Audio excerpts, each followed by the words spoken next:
The late summer heat baked the dusty ground of the auction yard, shimmering in waves that made the distant hills tremble.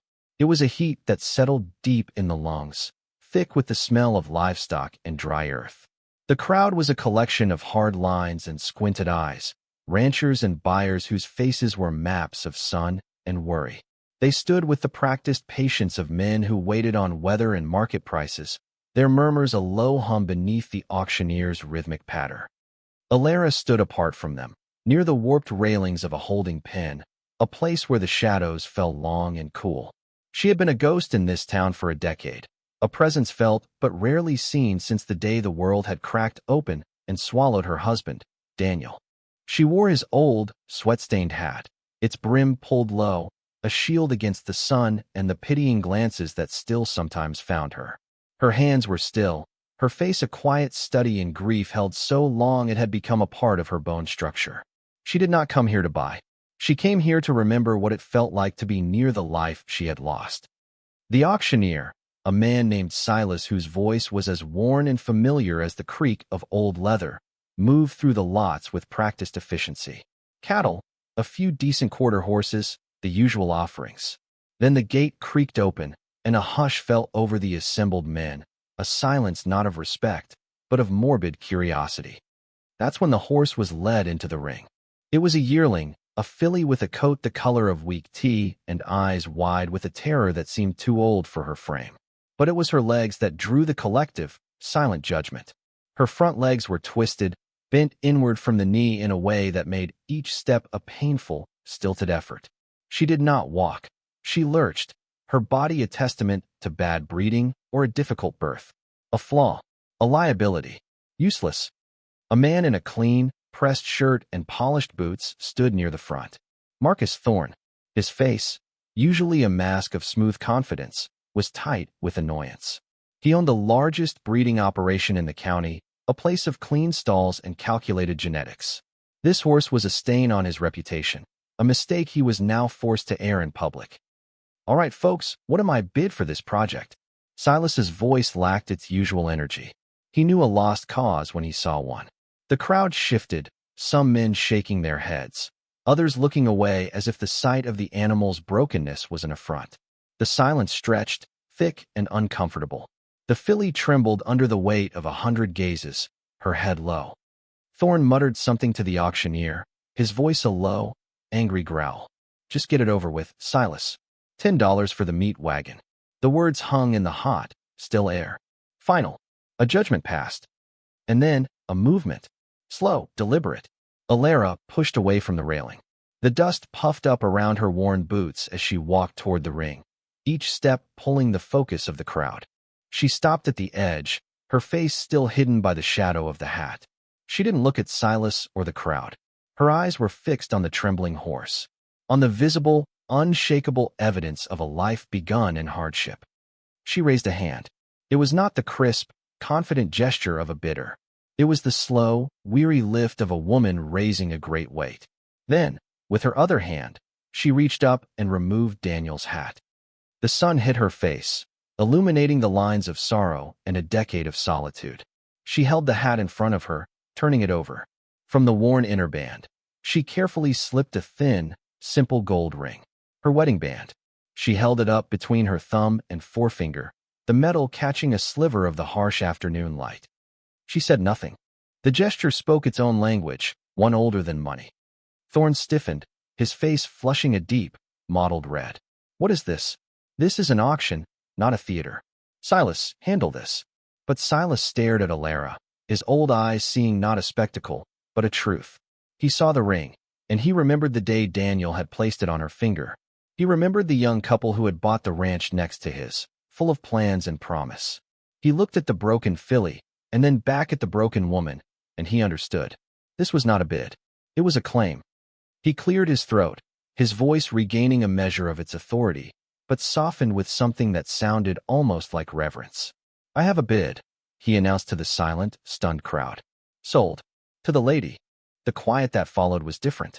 It was no longer filled with judgment, but with a profound and unsettling awe. Alara lowered her hand, slipped the ring back into the hat, and settled it back on her head. The shadow fell across her face once more as she turned and walked toward the gate to collect what was now hers. Leading the filly home was a slow, painful procession. The ranch was not far, but each of the animals' hesitant, hobbled steps seemed to measure the distance of the last 10 years. Alara's property was a mirror of her own withdrawn existence. Fences sagged like weary shoulders.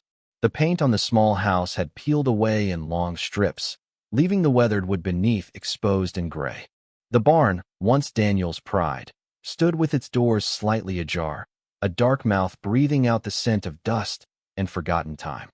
She led the filly not to the barn, but to a small, secure paddock near the house, where the grass grew thin but a large oak tree offered shade. She unclipped the lead rope and stepped back. The horse stood frozen for a long moment, then limped to the far corner, putting as much distance as possible between herself and the human. Alara did not press. She filled a low trough with fresh water from the pump, the squeal of the handle the only sound in the heavy silence. Then she sat on the worn steps of her porch and watched. Hours passed. The sun bled across the sky, painting the clouds in hues of orange and bruised purple. The filly did not move. Alara remained on the steps, a silent, patient sentinel. It was a vigil she knew well. She had been keeping it for a decade, waiting for something she could not name. As dusk settled, casting the world in soft, gray light, the filly finally moved. She limped toward the water trough, her movements stiff with fear and pain. She lowered her head to drink, and it was then that Alara saw it. The filly dipped her muzzle into the water, but before she drank, she blew softly across the surface, creating a small constellation of ripples. A ghost of a memory, sharp and sudden, pierced the fog of Alara's grief. Daniel. He had a favorite stallion, a powerful, gentle horse named Promise. And Promise had done the same thing. Every time, he would blow across the water, a quiet little ritual, before drinking. Daniel used to laugh about it. Cleaning the dust off, he'd say. The filly lifted her head, water dripping from her muzzle, and for a fleeting second, her wide, dark eyes met Alara's. In them, Alara saw not just fear, but a flicker of recognition, a shared piece of a lost world. An echo. A few days later, a dusty truck rattled up the lane. It was Sarah, the town veterinarian. Her face was kind, her eyes perceptive. She carried her medical bag, but moved with the slow, respectful pace of someone entering a sacred space. Silas told me, she said, stopping at the bottom of the porch steps. She didn't need to say what he had told her. It was the only thing anyone in town was talking about. Thought I'd come check on your new resident. Alara gave a slight nod, her gaze drifting back to the paddock. The filly stood beneath the oak, watching them. She's lame, Alara. Seriously so, Sarah said gently. Thorn's breeding stock is usually impeccable. An injury at birth, maybe. It's not an injury, Alara said, her voice raspy from disuse. It's in the bones. She paused. Daniel's horse, Promise, his dam had the same trouble. Not as bad, but it was there. Daniel always said it was a line that carried both strength and a little bit of sorrow. Sarah looked from Alara to the horse, a thought beginning to form in her mind. Promise died in the accident with Daniel. On Thorn's land, wasn't it? A flash flood in the canyon. Alara nodded, her throat tight. They had been helping Thorn round up strays as a favor. A sudden storm. A wall of water. Thorn had survived. Daniel and Promise had not. Thorn had delivered the news himself, his face a mask of regret, his words polished and empty. He had handled everything, he'd said. Taken care of the arrangements. Spared her the details. Thorn bought the mare, Promise's mother, after that, Sarah recalled, thinking aloud. Said he was retiring her out of respect for Daniel. I never saw her again. A cold stillness settled over Alara. A seed of doubt, planted by a puff of breath on water, began to sprout in the barren ground of her heart. The past was not just a memory. It was a question that needed an answer. That afternoon, for the first time in 10 years, Alara walked into the barn. The air was thick and stale, layered with the ghosts of old hay and Daniel's pipe tobacco. Dust motes danced in the single beam of sunlight that sliced through a crack in the roof. Everything was as he had left it. Tools hanging on the wall, their outlines traced in the dust. A half-finished bridle on a workbench. And in the corner, shrouded in a canvas tarp, was his saddle. Her breath hitched. She had not been able to touch it, to even look at it, since he died. It was too much him. The custom tooling, the deep seat he preferred, the faint scent of leather and sweat and horse that clung to it like a second skin.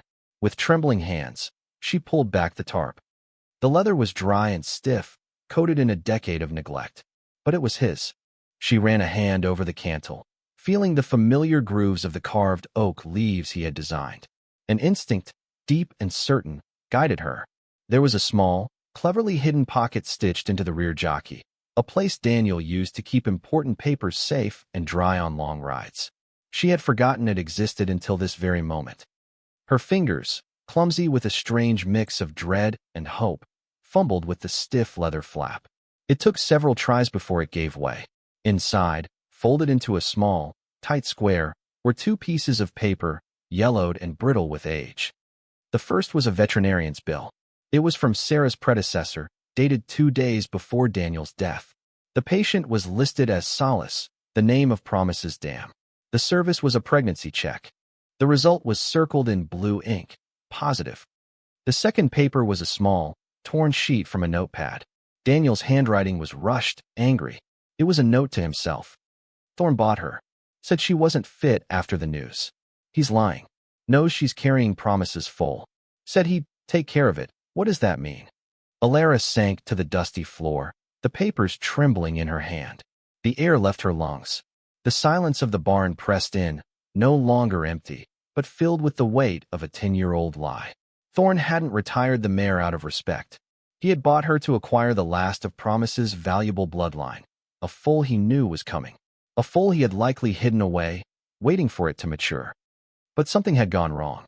The sorrow in the bones, the flawed legs, had manifested. The valuable asset had become a worthless defect, a shameful secret to be disposed of quietly at a dusty auction for $10. The broken filly in her paddock was not just an echo. She was a legacy, the last living piece of Daniel's promise. And Marcus Thorne had not just lied.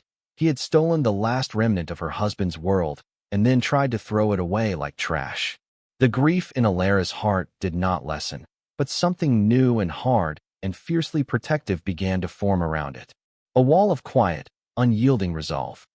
The arrival was as out of place as a diamond on a dung heap. A pristine black SUV, its polished paint untouched by the dust of the county roads, crunched to a halt in her driveway. The engine cut, and the sudden silence felt accusatory. Marcus Thorne emerged, dressed not in ranch wear but in slacks and a blazer, an armor of wealth and influence. He looked at the peeling paint of her house with a faint, dismissive curl of his lip. Alara was already on the porch, waiting. She had known he would come. The papers from the saddle were tucked safely in her pocket, their sharp edges a comfort against her palm. "Alara," he began, his voice smooth, condescendingly gentle. "I've come to rectify a rather unfortunate clerical error. There was a mix-up at the auction. That filly should never have been listed." He took a step closer, pulling a folded document from his jacket. "This is the official ownership certificate. As you can see, she belongs to my corporation. I'm prepared to offer you a generous sum for your trouble, of course, for taking her in. Let's say $5,000, to avoid any unpleasantness." He was not offering compensation. He was offering a bribe, a fee for her silence. He wanted to buy back his secret, to erase it. "She's not for sale," Alara said. Her voice was quiet, but it carried the weight of the barn, the dust, the 10 years of silence. Thorne's smile tightened. "I don't think you understand. This is a legal matter. I have the paperwork. You have a sentimental gesture. In a court of law, sentiment doesn't hold much value." He gestured toward the paddock, where the filly watched them, her ears pricked. "She is a defective animal, a liability. I'm doing you a favor by taking her off your hands." "You called Daniel a friend," Alara said, the words falling like stones into the quiet space between them. A flicker of something, annoyance, perhaps even fear, crossed Thorne's face before being smoothed away. Daniel was a good man, a fine horseman. His death was a tragedy. This has nothing to do with him. "It has everything to do with him," she replied. Just then, 2 more vehicles appeared at the end of the lane. Sarah's dusty truck and, behind it, Silas's old, rumbling pickup. They parked behind Thorne's SUV, boxing it in. Sarah got out, carrying her medical kit like a shield. Silas emerged more slowly, his ancient frame moving with a deliberate purpose. He held a heavy, leather-bound ledger in his hands. They walked up and stood beside Alara on the porch, a small, defiant triad of weathered resilience against polished corruption. Thorne's eyes narrowed. The pretense of civility was evaporating. So, you've gathered the town council of lost causes. This doesn't change anything. The law is the law. The law is about the truth, Marcus, Silas said, his voice a low rumble. And the truth has a funny way of lingering. Like dust on old books, he tapped the ledger. I keep meticulous records. Always have. The air grew heavy, charged with unspoken history. The sky overhead, which had been a clear, relentless blue, was beginning to curdle. Dark clouds gathered on the horizon, mirroring the storm brewing in Alara's yard. The standoff stretched into the late afternoon, the air thick with tension and the smell of approaching rain. Thorne, realizing his initial approach had failed, had made a call. A long, low-stock trailer pulled by another clean, powerful truck arrived, two grim-faced men in matching company shirts inside. They were here not to negotiate, but to take. This is my final offer, Alara, Thorne said, his voice hard, stripped of all its earlier polish. Give me my property, or I'll have these men retrieve it. You can explain your position to the sheriff later, along with a charge of theft. He was banking on her fear, on her years of withdrawal from the world. He believed she would break. He was wrong. So deeply wrong. A low rumble of thunder echoed from the darkening hills. The wind picked up, rustling the leaves of the oak tree and kicking up small funnels of dust in the yard. It whipped at Alara's hair, but she stood unmoved. You can't have her, she said, her voice steady against the rising wind. Thorne sneered. She's a broken, worthless animal, just like her sire was by the end. Good for nothing. I'm putting her out of her misery. With a sharp nod, he signaled his men. They unlatched the gate to the paddock and started to walk in, halters in hand. The filly, seeing the two strangers advance on her, panicked.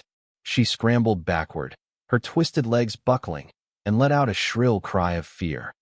And then, the moment shifted. As the men closed in, the filly did something unexpected. Instead of fleeing to the far side of the enclosure, she turned. With her awkward, painful gait, she limped directly toward the porch. Directly toward Alara. She didn't stop until her side was pressed against the steps, her head lowered, her body trembling. She placed herself between Alara and the threat. A choice, a declaration of trust, made in the only language she had. The two men stopped, taken aback. Thorne stared, his face a mask of disbelief. This broken thing, this mistake, had chosen a ghost of a woman over him.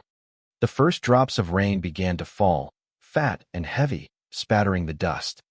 It was Silas who broke the spell. He stepped forward, opening his old auction ledger. I remember that mare you bought after Daniel died, Marcus. Silas, he said, his voice carrying over the wind. You told me she was barren, that the stress of losing Promise had ruined her.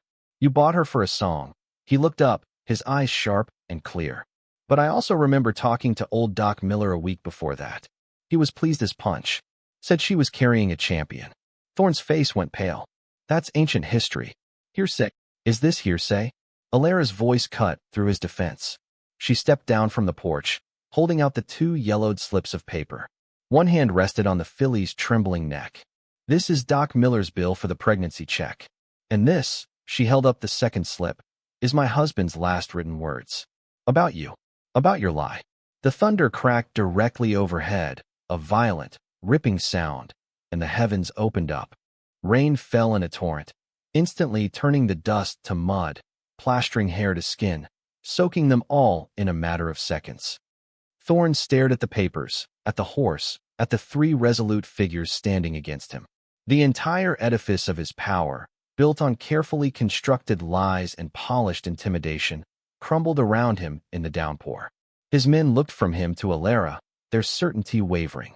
The truth was there, undeniable, in the form of a crippled horse and a widow who had finally found her voice. The fight drained out of him, leaving only a hollow, pathetic shell. The rain washed away his authority, revealing the petty greed beneath. Without another word, he turned, his expensive shoes slipping in the mud.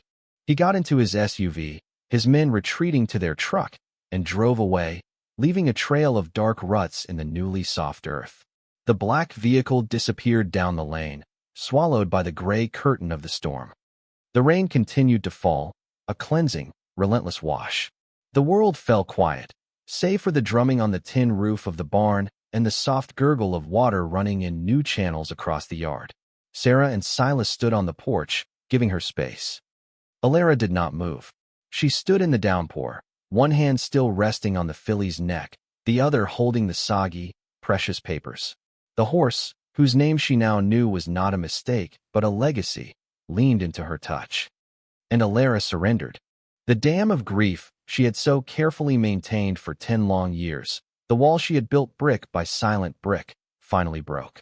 A sob, raw and ragged, tore from her throat.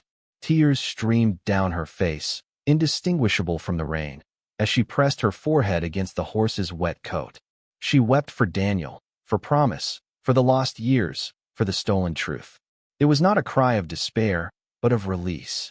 A painful, wrenching, and profoundly healing storm within the storm. When the summer heat finally gave way to the first cool breath of autumn, the ranch looked different. A new section of fence stood straight and strong, its fresh pine glowing golden in the morning light.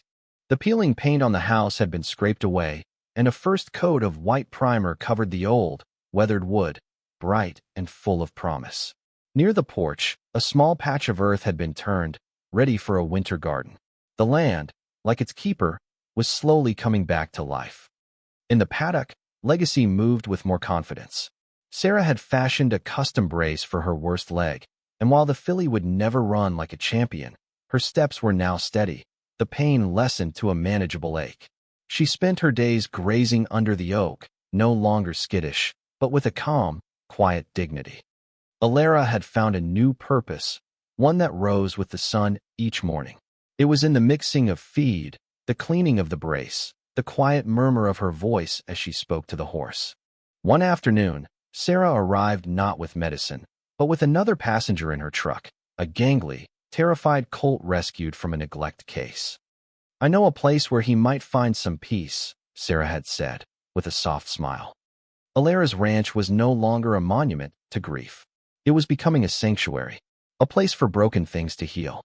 One evening, as the sun dipped below the hills, casting long, peaceful shadows across the pasture, Alara stood by the fence, watching Legacy graze. Sarah was with her, leaning against a post, the two women sharing a comfortable silence. They had formed an unconventional family, bound not by blood, but by a shared understanding of loss and resilience. The ring was back on Alara's finger, no longer a symbol of what was gone, but a quiet reminder of a love strong enough to leave an echo across a decade. Legacy lifted her head and, after a moment, limped over to Alara, nuzzling her hand gently. Alara stroked the horse's soft muzzle, a faint smile touching her lips. The past was not erased, but it had been put in its proper place. The silence that filled her life was no longer empty. It was peaceful. It was the sound of a new chapter, not yet written, just beginning.